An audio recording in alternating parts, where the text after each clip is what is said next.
I got hired at Sushiro, a sushi restaurant, with my beginner Japanese and my pink, bright hair. I thought I won. Like, kata!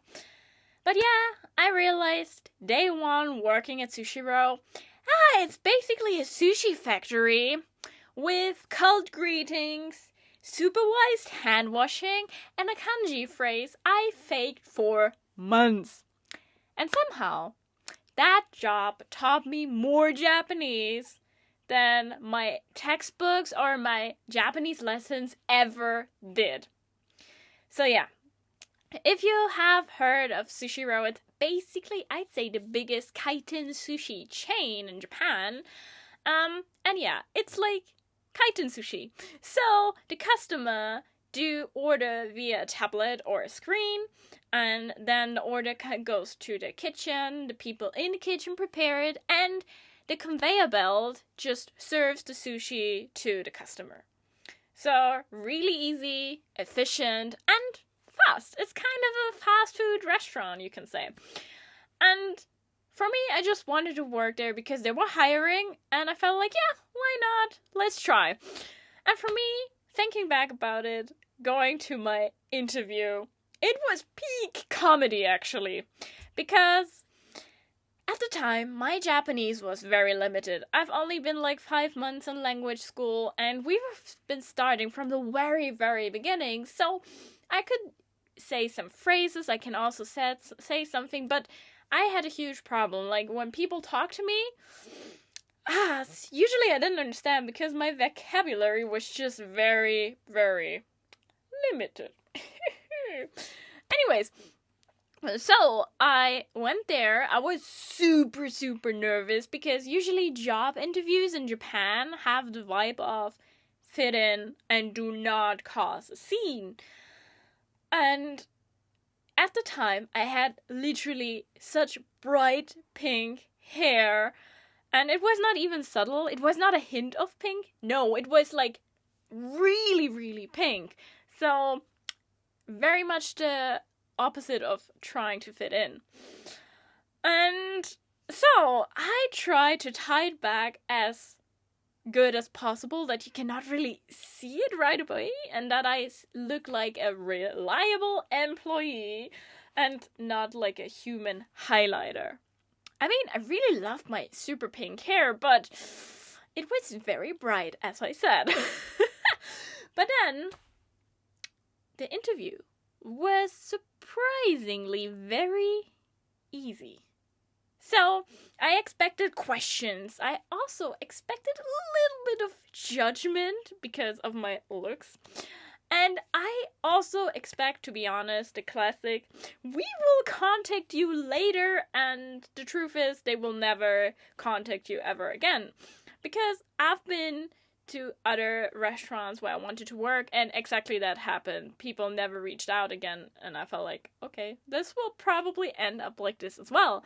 But no, surprisingly not. So instead of saying bye, thank you, next, they handed me a tablet. And there I should just type in all my infos, and the chef, which was also like the boss, he explained like a lot of stuff, and I was just like nodding and always saying, "Hai, wakarimashita," which means, yeah, I understand, even if I didn't. I just wanted to fit in and seem polite. And it worked out. With literally so limited Japanese, I kind of cheated my way through the interview. I don't know. So I walked out of the store and I felt super, super confident. I'm like, yes, I did it. I managed this job interview and I got the job.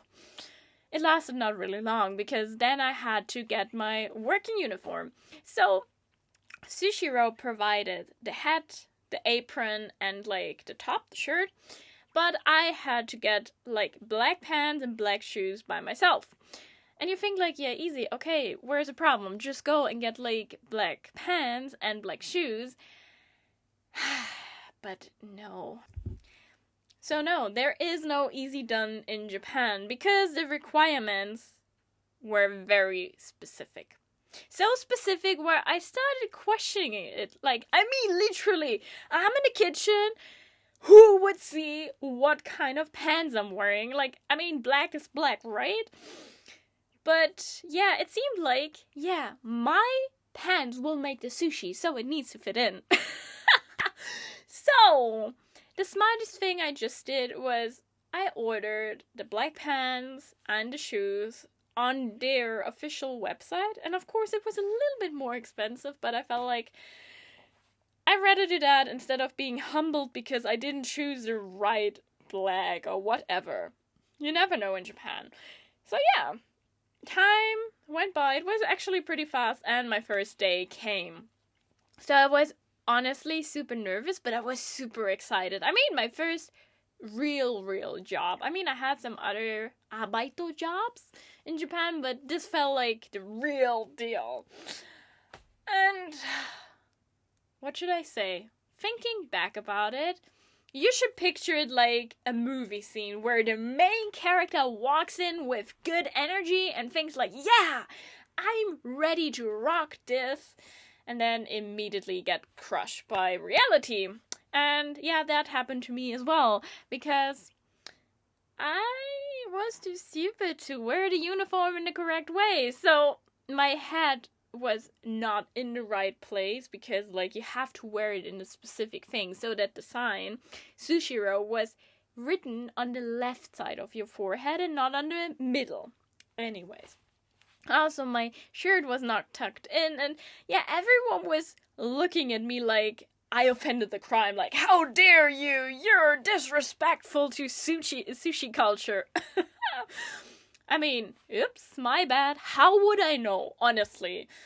But we started working and everything moved so fast. I was just like watching the people, and yeah, everyone was doing it like they've done it for forever. And I was just standing there and being like, okay, how can I be useful? And I tried to understand, but most of the time I was just like, sumimasen, wakaranai, which means, sorry, I don't understand. But guess what? Humans adapt. Even me! And after a few shifts, I started to learn how the rhythm works, and because especially like when you work in the mornings, and I only worked in the mornings because in the afternoon I had school, the mornings at Sushiro, there were more like a whole ritual experience. So you arrive, the store is still closed, and you think, nice, calm prep time. So it was always 2 hours in the morning for preparation, because usually we opened at 11 and sometimes 10:30. But wrong! No! So first of all, everyone lines up. And then everyone says good morning together. In chorus, and not casual. No. It was very polite Japanese. And it was like a group greeting. It also felt a little bit like a ceremony, and how dare you if you were not loud enough. You always had to say it in a loud voice. And it felt a little bit cultish, but also kind of nice. I don't know. How can I describe it? I would say maybe it felt like about to summon the spirit of the fish, the salmon, the sushi, and yeah. Anyways, so after lining up, we had to wash our hands. And of course, hygiene matters, especially when you work with food. It's really important. I respect that. And it's also very reassuring, because now I know if I ever go to a Japanese restaurant, I know nothing will happen to me. And it was not a casual wash your hands thing. No. It was more a perform your hand washing correctly under observation. And it didn't matter how long you've been working there was a strict sequence. So, someone watched you. So, as I said, there were co-workers working there for 5 years, but they still were not allowed to wash their hands by themselves. Someone had to watch them. And if you missed a step, congratulations, you're allowed to start all over again from the beginning. Yay! Yeah, guess what? I washed my hands in the beginning a lot. A lot. And then, after washing your hands, you enter the kitchen. And you cannot just enter. No. You are supposed to say a specific phrase. Maybe to support the group spirit, the team spirit, I don't know. But it was actually easy. The phrase was written on the at the entrance. The problem was, it was written in kanji, and I could not read it. So, everyone else was able to say it, even, like, we had a lot of foreigners, too. I was the only one who always just, like, a little bit, like, improvised, and I said a few, like, I took a few words from this, co-worker and this, and I tried to mix it, and, yeah, I just cheated my way through it. And you have to say it, by the way, as well, even if the kitchen is completely empty. You always have to say this specific phrase. And the thing was, no one corrected me, which means either I was close enough, so everyone was like, yeah, it's okay, or second option, they were too tired to care. And they were like, it's a foreigner, let her do her thing, she's at least trying. Alright, so, starting at the kitchen, like at the beginning for preparation, you had a little bit time for yourself because it was not busy, no one was ordering anything, you just, prepare your stuff. And usually you have 2 hours to prepare everything, and I mean, there are different stations, and I have to say, you don't need 2 hours. Like, you're, like, I was most of the time done after 1.5 hours, and I took my time. But the problem is, even if you finish your task early, you are not allowed to just wait. Because waiting looks lazy. And standing around and doing nothing looks very suspicious. So, in general, I'd say, if you don't do anything and you just rest, you look that you don't care and that the store and the work is not important to you. So, we started actually to wipe surfaces which were already wiped for several times. And we reorganized already organized things, or checked things that were already been checked. Just to continue or keep up the performance of, I promise, I'm really useful. I'm not standing around. I am busy. I have a lot to do. And then the store opens and the real game starts. And at the beginning, it's actually really chill because there are not too many customers. And of course, some people want to eat sushi at 11 in the morning. No judgment here.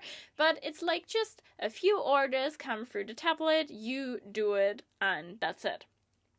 And I enjoyed that time because, especially during this time, it was not busy and you could talk to your co-workers and joke around a little bit, whatever. And this is the thing I love the most because I was finally forced to speak Japanese.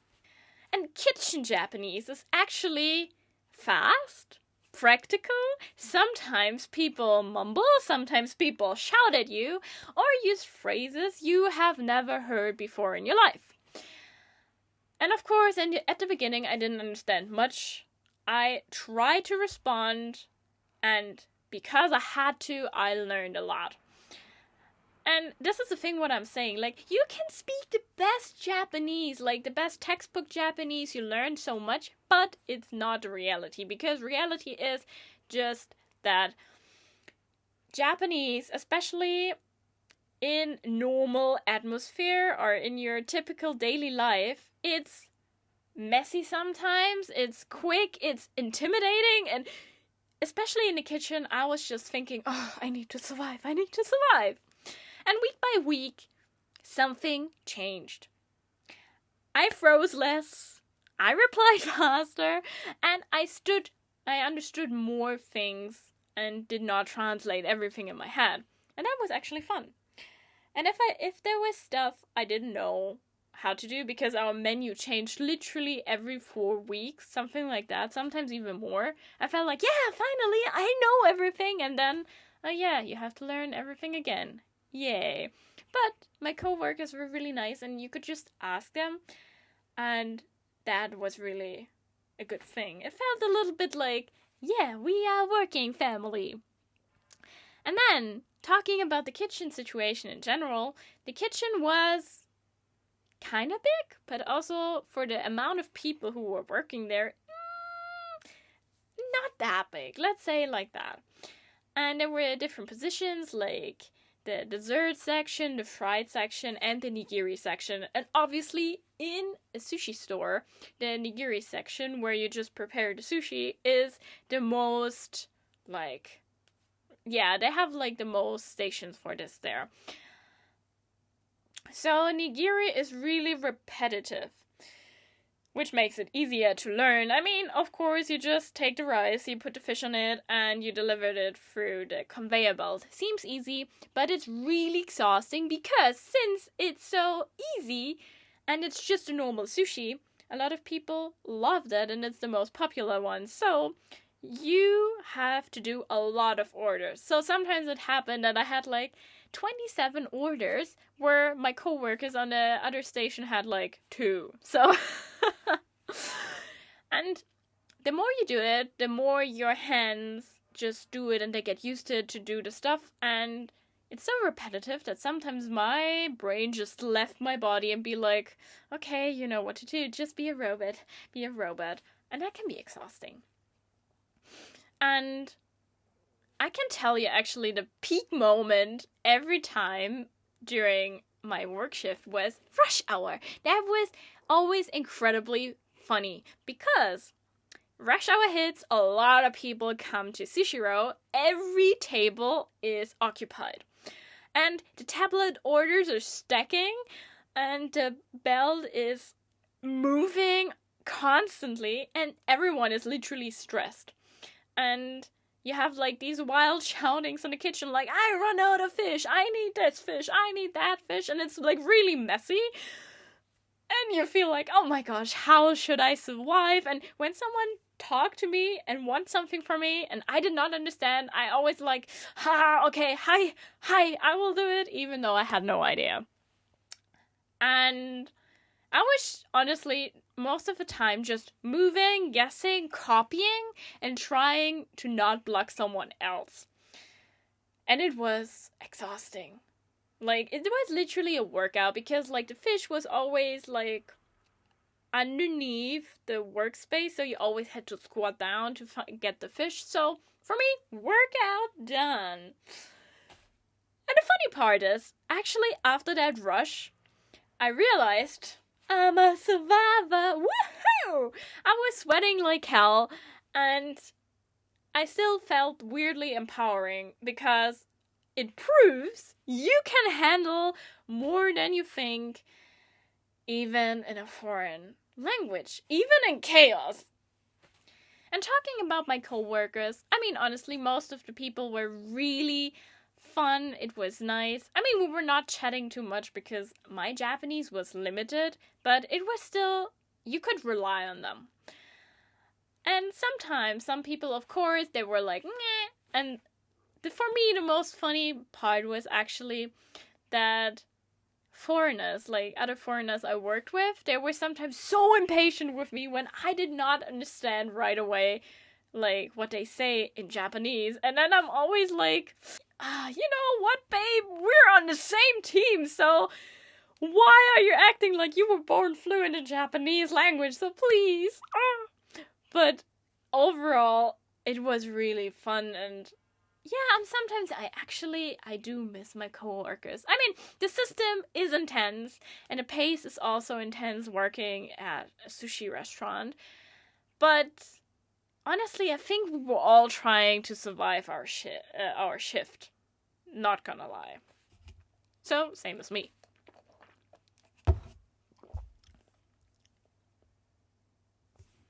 Then, the thing with my boss. I mean, I'm not here to blame everything on my boss or boss is evil, because he cared about the standards. And for him, consistency mattered. But sometimes I feel like, okay, why? It's a little bit too extreme. Because in Japan, if something looks like, not like if something does not look like the picture, you get complaints. And that happened sometimes at the sushi restaurant as well. So sometimes when I prepared sushi and it didn't look exactly like the pictures, yeah, I got complaints from him. And I felt like, breathe. I mean, come on, the sushi will be eaten in less than a minute, so who cares? But yeah, that are the Japanese standards. And the problem actually I had sometimes, or the hard part was basically that my Japanese is limited. So in general, misunderstandings feel heavier, and if something goes wrong, you cannot always explain yourself clearly in that moment. And yeah, only when I talked to my boss, it was like my brain freezed, my vocabulary disappeared, and suddenly I sounded so incompetent and so small, and I felt like, man. But this actually taught me something very important. In Japan, language is not just communication, language is power. And the better you speak, the more you can explain and protect yourself. But yeah, whatever. And you have to set boundaries. And talking about boundaries, yeah, it's like with overshift. That's actually a really big issue. So we were often short-staffed. And literally, I got asked every shift by my boss if I could stay longer. And at some point, I was a little bit annoyed because they knew I'm going to school afterwards. So I was always working till 1, and at 1:30 my school started. So I didn't have much time anyways. And I get it. So in Japan, you try to do the best for the group, and they also expect you that you care a lot about your work and that the work is all for you and that you have to step back to support the group. And this is where the cultural difference hit hard, because I'm honestly saying, like, of course it's important, but if it's happening every day, you're just short on stuff. So it's not my problem that you're short on stuff. I'm gonna go. It's your problem. And this is probably the thing which made me realize, okay, you need to change something. Because for me, the problem was I got paid really low as well. I mean, like understaffed, low pay. It's kind of very normal for arbeitos, like side jobs in Japan. And then I realized I was always so tired from the sushi thing. I mean, talking in Japanese, remembering everything, and then doing all the squats constantly. And then I was always at school super tired, and I didn't pay attention to the class, so I didn't learn.